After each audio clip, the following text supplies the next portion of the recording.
Good morning, venture capital. This is Metagame, and today we're asking what happens to every AI app exit now that the biggest player in the room just became a buyer. What if your best AI application company isn't racing toward an exit? It's racing toward a category that a frontier lab is actively buying out from under it. That's not a hypothetical. That's the market structure that crystallized this quarter. And if you're still underwriting AI app layer deals against the exit map from 18 months ago, you're pricing risk with a broken compass. Here's what happened. OpenAI completed 6 acquisitions in Q1 alone. 6. That's an annualized pace of 24 deals per year, more than 3 times what they ran in all of the prior year. And these aren't acqui-hires. They're not $2 million talent grabs to pull a team off a competitor. These are structural acquisitions. Position acquisitions, the kind that don't show up in the revenue model. They show up in the moat. The clearest example is Astral. Open source developer tooling. OpenAI didn't buy Astral for what it earns. It bought Astral for where it sits, inside the software development workflow, before a developer ever makes a single API call. That's not a product acquisition. That's a toll booth acquisition.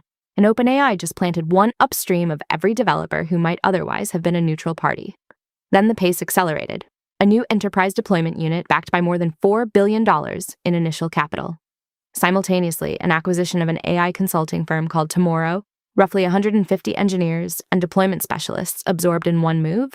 Not code, not IP, execution capacity. The people who sit between a frontier model and enterprise adoption, who hold the relationship with the customer, who know how the workflow actually gets implemented. OpenAI bought that category in a single deal and put $4 billion behind scaling it. And within weeks, reporting confirmed that OpenAI's PE-backed acquisition vehicle was already in advanced talks on 3 additional targets in AI services. This is not a shopping spree. This is a programmatic roll-up running out of the same lab that provides the infrastructure your portfolio companies depend on. Now add the rest of the buyer set, because OpenAI is not alone here. Anthropic is running parallel acquisition discussions through its own PE-backed venture, also targeting AI services firms. Microsoft is actively shopping AI startup deals, building distribution independence, hedging its own OpenAI exposure. And then, just this week, Meta agreed to take a 49% stake in Scale AI for $14.8 billion. $14.8 billion for a data labeling and AI services company. Let me be direct about what that number means. Meta just installed itself at the data intake valve for AI model training. Every application company that needs clean, labeled, high-quality training data now has a platform buyer sitting between them and that resource. That's not an investment. That's infrastructure control at the data layer. So the buyer pool for AI application layer assets is simultaneously expanding and concentrating. More buyers, but every single one of them is a platform incumbent writing 9 to 10-figure checks. The independent strategic acquirer, the mid-market software company, the sector-specific PE roll-up, they're getting priced out before the deal ever gets to term sheet. The funnel got shorter and the buyers got bigger. Let me break this down because the numbers here matter and they're easy to misread.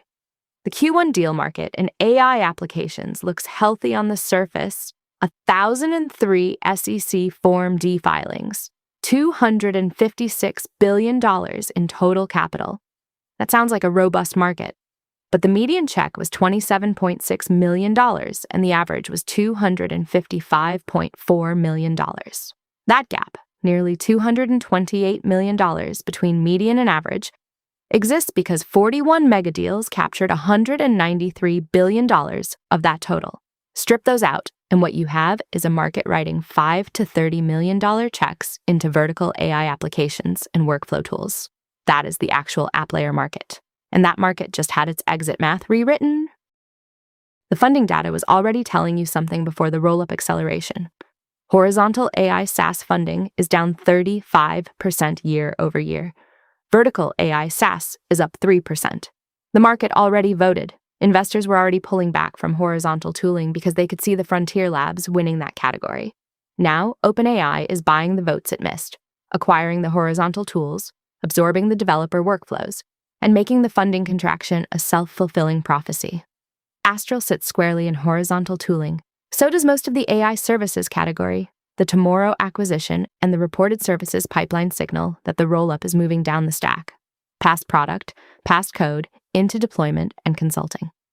Any portfolio company whose value proposition is being the bridge between a frontier model and enterprise adoption is now in a category where OpenAI and Anthropic are building their own bridge, with $4 billion and 150 engineers, and a PE acquisition vehicle actively closing deals right now.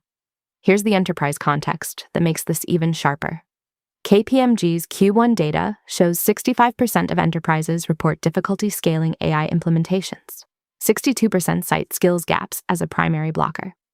Those numbers represent a real problem, and they were supposed to generate durable, defensible revenue for independent AI application companies and services firms. The enterprise couldn't figure out how to deploy the technology, so it needed a trusted intermediary. That was the business model. OpenAI just decided to be that intermediary, at scale, in-house, with more capital than any independent firm in the category can match. The gap that was supposed to sustain an ecosystem of application companies is being absorbed directly by the labs that created the gap in the first place. So what does this mean for where you're putting money right now? Horizontal AI tooling is the most exposed position in the market. Funding is contracting, frontier labs are acquiring the category, and the acquisition pressure may resolve to zero independent value if the lab absorbs what you own before you find a buyer. If you're holding horizontal positions from the 2023 or 2024 vintage, the window to seek strategic liquidity is not widening. The active acquisition pipelines are running now. Vertical AI applications with proprietary data moats and domain-locked workflow integration are the category that has held. 3% growth against a negative 35% horizontal backdrop is not a coincidence. It's the market telling you where the defensible positions are. Regulatory complexity, sector-specific training data, workflow insertion that a generalist lab can't replicate in 12 months. Those are the characteristics that create a legitimate acquisition thesis, not just acquisition risk, and the data layer signal from the Scale AI deal cannot be ignored. $14.8 billion for data infrastructure implies a specific and very large valuation framework for any portfolio company sitting on unique labeled datasets or proprietary annotation workflows. If you have that asset, you should be fielding conversations with every one of the 5 platform buyers now confirmed as active acquirers. Not in 6 months. Now. Here's the positioning question that closes this out, and it's the one that opened it. If your best AI app layer portfolio company got a term sheet from OpenAI tomorrow, would it be for a price that returns the fund? Or would it confirm that OpenAI spent the last 2 quarters building a better version and is buying the customer list at a discount? That question has a different answer depending on whether your company owns something a frontier lab needs and cannot replicate fast enough, or whether it owns something a frontier lab is already building 3 blocks over with $4 billion and a dedicated acquisition team.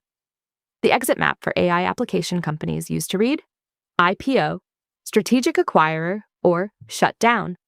In the market that took shape this quarter, it reads OpenAI, Anthropic, Microsoft, Meta, or shut down. The funnel is shorter, the buyers are bigger, and the acquisitions are happening right now. That's our venture capital podcast for today. If you learned something new, tap 5 stars and follow our show. Thank you for listening to Metagame. Grab news. Thomas.